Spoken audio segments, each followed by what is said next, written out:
Hi guys, my name is Mudassar Bashir and you are watching Tech Imperium. क्या आपने कभी सोचा है कि हुकूमत बहुत सारा पैसा छाप कर आवाम में क्यों नहीं बांट देती?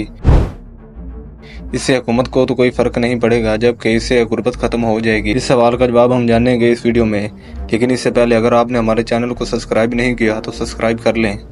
हम में से अक्सर लोग ये सोचते हैं कि हुकूमत जितना चाहे उतना पैसा छाप सकती है और इससे वो गुर्बत का खात्मा भी कर सकती है, मगर ऐसा नहीं है। अगर हुकूमत ऐसा करती है तो इससे मुल्क में खुशहाली नहीं आएगी बल्कि मज़ीद तबाही आएगी। इसको हम एक एग्जांपल से समझते हैं। आपके पास एक बाइक है जो आप सेल करना चाहते हैं। इस बाइक की प्राइस आप 1000 रुपये रखते हैं, लेकिन इस बाइक को ख़रीदने वाले 100 लोग आ जाते हैं जो कहते हैं हम इस बाइक को ख़रीदते हैं। तो इस सिचुएशन में आप क्या करेंगे? आप इस बाइक की प्राइस मज़ीद बढ़ा देंगे और इस बाइक की प्राइस 5000 तक रख देंगे। अगर इसके बाद भी 10 लोग इस बाइक को ख़रीदने पर आमादा होते हैं तो आप प्राइस बढ़ाते रहोगे और तब तक बढ़ाते रहोगे जब तक एक आदमी इंटरेस्टेड ना हो आपके दिए हुए प्राइस में ख़रीदने के लिए। ठीक इसी तरह से पूरी दुनिया के अंदर जो प्रोडक्ट्स की प्राइस होते हैं वो ऐसे ही डिसाइड किए जाते हैं, जिसको डिमांड एंड सप्लाई का नाम दिया गया है।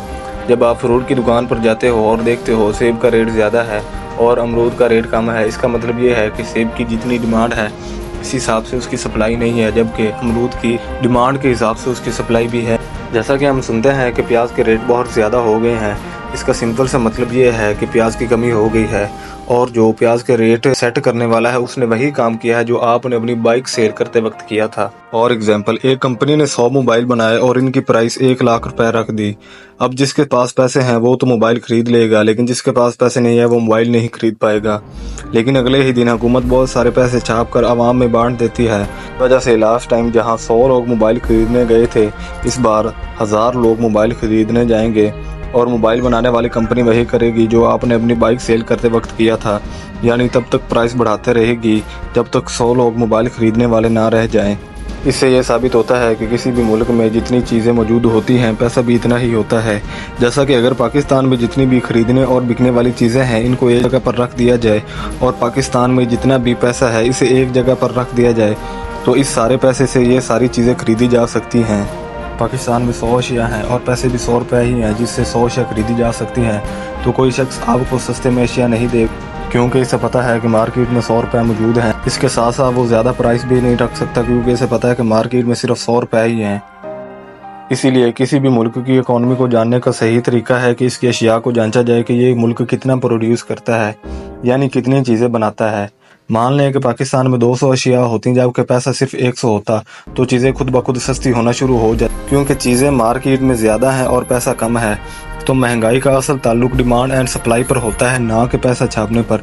अगर हुकूमत बहुत सारा पैसा प्रिंट करके लोगों में बांट देती तो इससे मार्केट में पैसा ज़्यादा आने की वजह से दुकानदार अशिया पुराने दामों पर नहीं बेचेंगे, क्योंकि इन्हें पता है कि लोगों के पास पैसा ज़्यादा है और मार्केट में अशिया कम है, यानी डिमांड ज़्यादा है और सप्लाई कम है, तो चीज़ों की कीमतें खुद ब खुद बढ़ना शुरू हो जाती और लोगों के पास पैसा होने के बावजूद भी वो चीज़ें नहीं खरीद सकते बल्कि और ज़्यादा गरीब हो जाएंगे।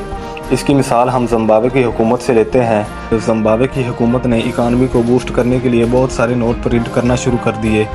इससे हुआ ये कि मार्केट में चीज़ें महंगी होना शुरू हो गईं। लोगों के पास पैसा तो था लेकिन वो इससे कुछ खरीद नहीं सकते थे और आहिस्ता आहिस्ता कंडीशन इतनी ख़राब हो गई कि लोग बोरी में पैसे भर भर के एक ब्रेड खरीदने जाते थे।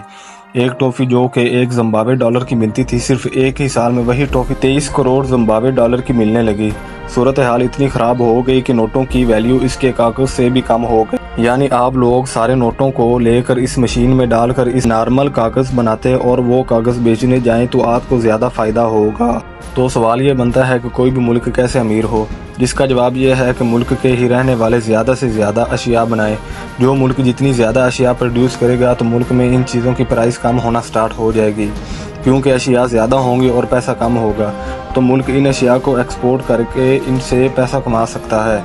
इसलिए मुल्क में खरीदो फरोख्त की ज़्यादा से ज़्यादा अशिया बनना शुरू हों, ताकि ज़्यादा अशिया होने की वजह से बैलेंस करने के लिए ज़्यादा से ज़्यादा नोट प्रिंट किए जाएँ।